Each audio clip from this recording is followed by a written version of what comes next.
Bienvenue dans un nouvel épisode de la série Georges de C15. Enfin, un épisode différent des précédents, parce qu'il va nous parler de notre petite escapade estivale en Sardaigne. Un épisode dans lequel il y aura des rebondissements, mais je vous en dis pas plus. Allez, c'est parti. Salut, moi c'est Seb. Dans les épisodes 1 à 8, je vous explique en détail comment j'ai fait pour transformer cet utilitaire en petit camping-car parfait qui nous permettra de parcourir les routes du monde pour des moindres frais. Son nom, Georges le C15. Désormais, laissons place à l'aventure, mais avant ça, n'hésitez pas à vous abonner pour suivre et développer ensemble le projet de Georges le C15.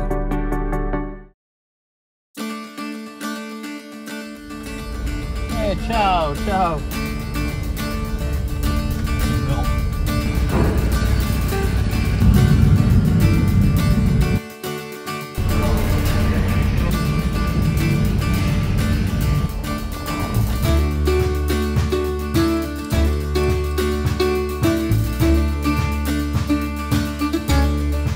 Après à peine une nuit de bateau sur la Méditerranée, nous débarquons au port de Porto Torres sur la côte nord de la Sardaigne.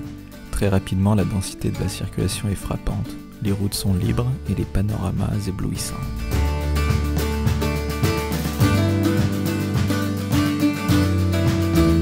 La très charmante ville fortifiée d'Alghero fera office de première halte.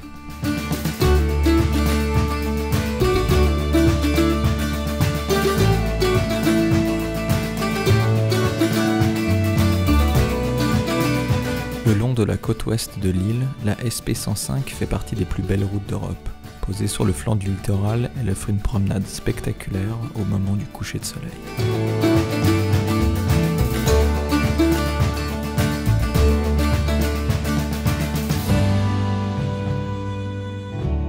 Nous voilà arrivés en Sardaigne depuis maintenant 2 jours. La première nuit on l'a passé au bord de la mer, dans un endroit qu'on a eu un petit peu de peine à trouver, qui s'est avéré finalement être un parc Fortnite, donc avec la présence de plusieurs camping-cars, donc un endroit très très beau, mais malheureusement qui manquait un peu d'authenticité. Ici, sans trop de peine, on a trouvé ce magnifique endroit qui est en réalité une zone de plaisance au bord d'une avancée de mer au milieu des terres.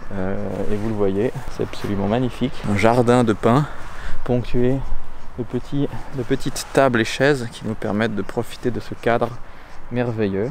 Et aujourd'hui, voilà, le C15 est posé là pour la nuit. Et je pense que la nuit sera belle et sera calme. En attendant les aventures du lendemain.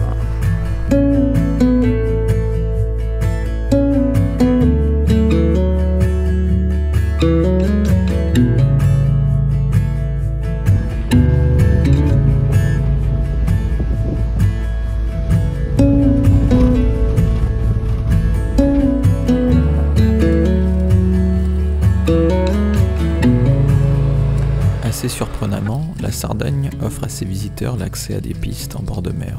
Rapidement, nous accédons au plus proche des bancs de sable blanc qui rendent cette île si attachante.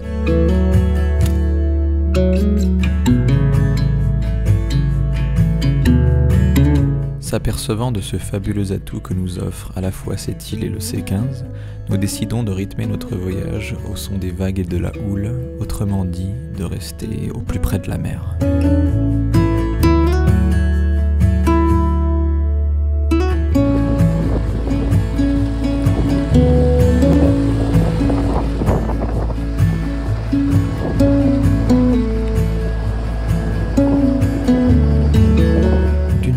La Spiaggia des Piscinas et d'autre part la Spiaggia di Cala Domestica sont de véritables merveilles à ne pas manquer sur la magnifique Costa Verde qui est sans doute l'un des plus beaux échantillons côtiers de cette île.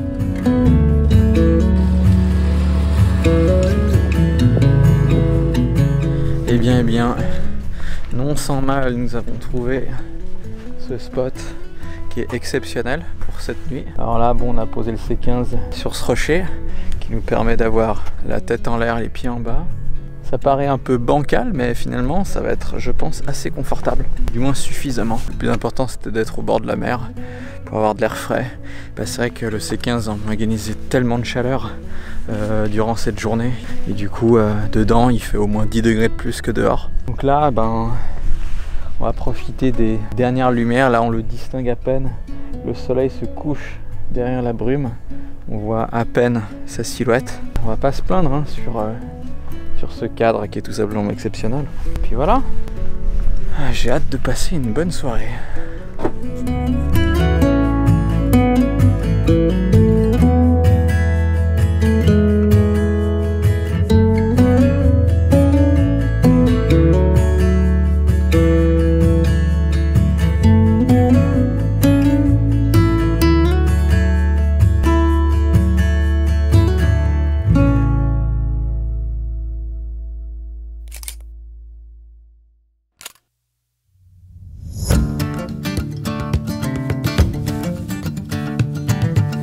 Plus les jours s'enchaînent, plus les kilomètres défilent sur des routes quasi sauvages. La Sardaigne, c'est aussi ça en plein mois de juillet, l'assurance d'avoir de vraies vacances.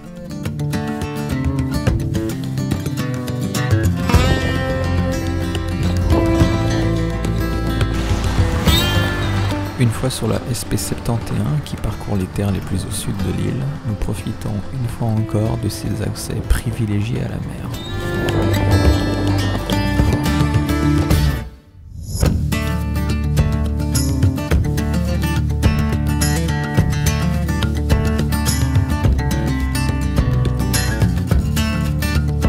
Après avoir parcouru la SP17 et longé le Capo Carbonara, nous trouvons par surprise un accès routier à la Spiaggia di Costarei qui, je tiens à préciser, est une des plus belles plages d'Italie.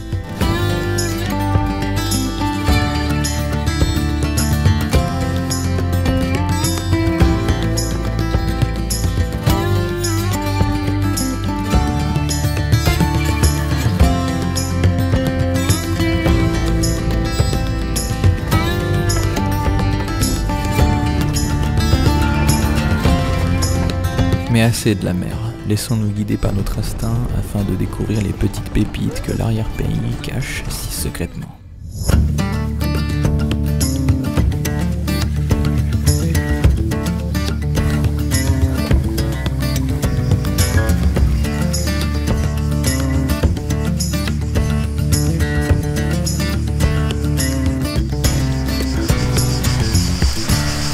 Oui, bien, nous voilà arrivés à Ispicinis. C'est un endroit, comme vous le voyez, composé de plein de petites vasques d'eau claire à proximité de la côte. Un endroit magnifique qui est apparemment connu de certains locaux. Un endroit qu'on a pu trouver grâce à Maps.me, une application qui répertorie énormément de petites curiosités sur une carte. Et ça, ça nous permet des fois d'accéder à des endroits qui sont peu fréquentés. Et là, vous le voyez, c'est absolument extraordinaire. Tout ça, ça nous a permis de prendre une fois pour toutes un bon bain et une bonne douche, de se nettoyer correctement, parce que c'est vrai qu'en ayant l'habitude de se baigner dans la mer, le sel est à force désagréable. Et voilà, donc là, on a eu l'occasion de se savonner correctement. Alors bon, je rappelle que quand on se savonne dans des rivières, on utilise toujours des produits appropriés pour éviter de polluer ces bassins d'eau. Alors du coup, on va rester sûrement quelques heures ici.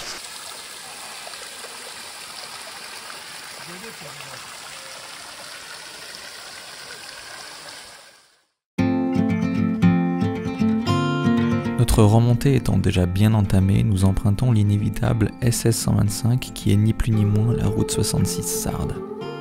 Plusieurs curiosités le long de cette route sont à notre disposition.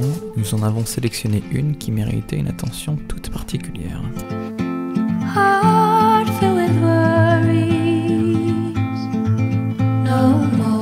Avec ses parois rocheuses de plus de 500 mètres de haut, le canyon de Goropu est un incontournable simplement parce qu'il est considéré comme le plus grand d'Europe. Alors là, on est en train de revenir du canyon que nous avons été visiter tout à l'heure, parce que nous ne savions pas au départ de la balade qui part du parking, qui est là-haut au sommet du col routier sur la SS 125. On ne savait pas qu'il y avait un dénivelé considérable pour atteindre le canyon, ce que nous ne savions pas non plus, c'est qu'il y avait un guichet à l'entrée du canyon qui nous fait payer 5 € l'entrée, mais ce guichet ferme à 17 h. Nous partions à 15h30 et la balade annonçait plus de 2 heures de randonnée pour rejoindre le canyon. Alors ce qu'il a fallu qu'on fasse, c'est courir. On a couru et descendu les quelques quasi 1000 mètres de dénivelé pour atteindre le canyon. Nous sommes arrivés 40 minutes avant la fermeture des portes. Ça nous a permis de profiter pleinement de ce magnifique paysage de gorge. Donc là où je vous parle, nous sommes dans la remontée qui est considérable, hein, il faut le rappeler. Là j'ai des chaussures de marche, heureusement que j'en ai d'ailleurs. Alors on aurait pu faire cette balade en basket et je le recommande pas, bien que le chemin soit en excellent état. Et par contre ça descend. Puis là, évidemment ça remonte et ça remonte fort. Une chose est sûre, c'est que le paysage le long de ce chemin est absolument magnifique et il vaut la peine de parcourir. Il faut être également extrêmement vigilant à la quantité d'eau que l'on prend avec soi, parce qu'ici il fait une chaleur de fou, c'est-à-dire qu'on randonne sous 38 degrés. Évidemment pour moi qui viens de mes montagnes, c'est très difficile. Nous n'avions que 2 litres d'eau avec nous, ça n'a manifestement pas suffi, mais heureusement ce que nous ne savions pas, c'est qu'une source d'eau nous attend au fond du canyon, ce qui était en l'occurrence plus que bienvenu, vu l'état de notre fatigue, après avoir parcouru la descente annoncée à 2h30 en seulement 45 minutes. Aïe aïe.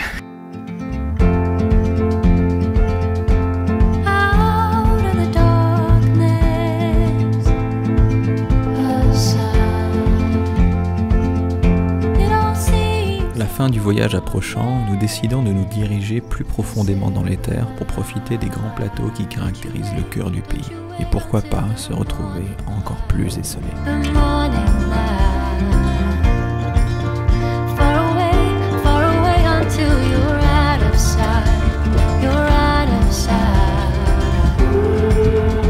Bon, bien, nous voilà arrêtés dans un de ces paysages typiques du centre de la Sardaigne. Un paysage qui est essentiellement composé de chênes-lièges et puis de ces grandes prairies, aujourd'hui d'herbes complètement sèches.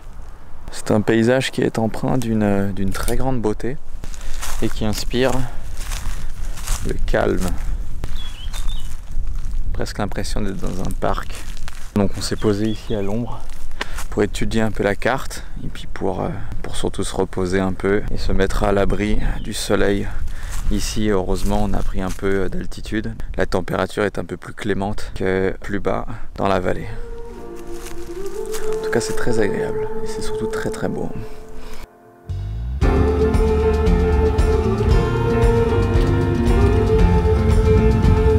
là, voilà je crois. On va aller chercher celle-là jusqu'à Bodozo ici. Puis voilà, celle-ci. Mais tristement, nos plans ont dû être avortés en raison d'une anomalie fort heureusement peu commune. T'arrives quoi? Bah écoute, j'ai plus de frein. C'est-à-dire que j'enfonce la pédale et j'ai plus rien. Alors ça pince légèrement les freins, mais je peux pas aller au fond. Enfin, comment dire, je tape au fond, mais je peux pas freiner. C'est rassurant. Du coup, on se traîne. On freine avec le frein moteur. Et puis moi, j'ai toujours le frein à main qui marche, mais ouais, j'ai essayé de regarder un peu. Je sais pas. Donc là, on essaie d'aller dans la prochaine ville pour mettre la voiture sur le pont. Et puis on verra ce qu'il en adviendra. C'est vrai que c'est pas très rassurant.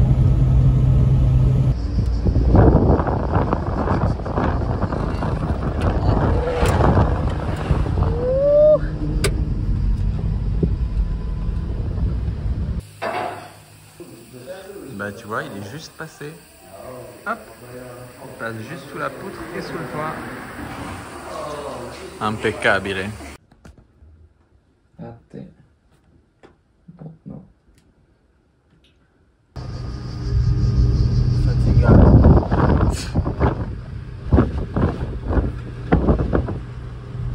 Bon bah voilà, nous voilà enfin arrivés à Sassari après plus d'1 heure de route avec le C15 sans frein simplement. Parce qu'on a cru comprendre que le maître cylindre ne fonctionnait plus. J'ai pas observé de fuite. Tous les câbles sont en bon état, les disques également, les plaquettes, tout est en ordre. Sauf que on arrive, en appuyant sur la pédale de frein, on arrive directement au fond sans avoir de résultat de freinage. Du coup, on s'est arrêté dans un garage sur la route qui nous a simplement dit qu'il ne pouvait pas obtenir ce genre de pièces aujourd'hui, ni même demain, ni même après-demain, dans le sens où il n'a pas le fournisseur. Alors il nous a recommandé d'aller à Sassari, à la concession Citroën, qui nous permettra peut-être d'obtenir les pièces nécessaires à la réparation. Donc voilà, on verra. Là, je suis simplement en train d'attendre qu'on me prenne en charge. Et puis on verra où ça va nous mener. Tu dors?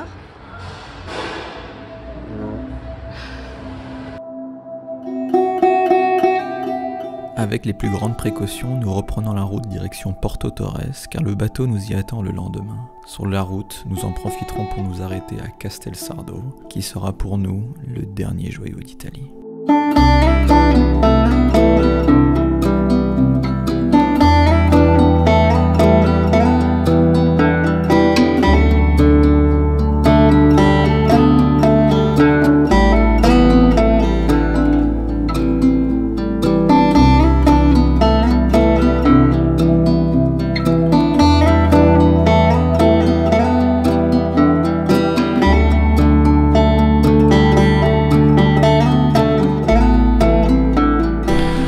Concernant notre petit problème de la journée d'hier, donc là on a toujours un C15 qui freine pas. Évidemment on a toujours le frein à main pour en cas d'urgence. Moi je roule essentiellement avec le frein moteur. C'est quelque chose que évidemment je recommande de ne pas faire parce que c'est assez dangereux. Donc là nous ce qu'on fait c'est qu'on prend notre temps, on se met en warning et on roule paisiblement. On essaie de faire comprendre aux gens derrière nous qu'on n'a pas de frein. Là malheureusement on n'a pas plus de possibilités que ça. Donc là ce qu'on est en train de faire c'est téléphoner à des garages, des casses et compagnie sur la côte parce que je rappelle demain on prend le bateau qui nous ramène sur Nice.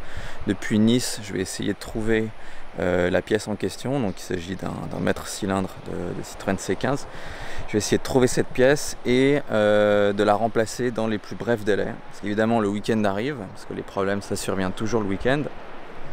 Je pourrais évidemment pas faire le changement dans un garage, je vais devoir le faire moi-même pour rentrer le plus tôt possible en Suisse parce que j'ai du travail qui m'attend et j'ai des échéances à tenir, donc je ne peux pas me permettre d'attendre encore quelques jours ici dans le sud. Donc voilà, donc je vais essayer de trouver tous ces éléments le plus vite possible, faire les remplacements et puis j'espère que ça ira bien. Bref, en espérant que la chance soit avec nous. Alors effectivement, voyager avec des véhicules d'une trentaine d'années, c'est aussi accepter ce genre de choses. Et heureusement, pour avoir le mot de la fin, nous sommes rentrés sains et saufs en Suisse, après avoir en effet changé le maître cylindre à 2 reprises. Pour l'anecdote, le premier des maîtres cylindres que j'ai changé, je l'ai récupéré sur une voiture que j'ai trouvée dans une casse. Il s'est avéré que ce maître cylindre était lui-même endommagé, ce qui m'a fait évidemment douter de la nature de la panne. Et finalement, j'ai déposé le C15 dans un garage qui lui-même a changé à nouveau le maître cylindre par un modèle neuf qui a résolu tous nos problèmes. Grâce à ça, nous sommes rentrés à temps en Suisse pour continuer notre travail. Voilà, du coup j'espère que cet épisode vous a plu. Désormais sur cette chaîne je vais essayer de vous parler de différents projets qui sont à la fois en relation avec l'automobile mais aussi avec l'immobilier. Vous aurez l'occasion d'en entendre parler dans mes prochaines vidéos. À la prochaine.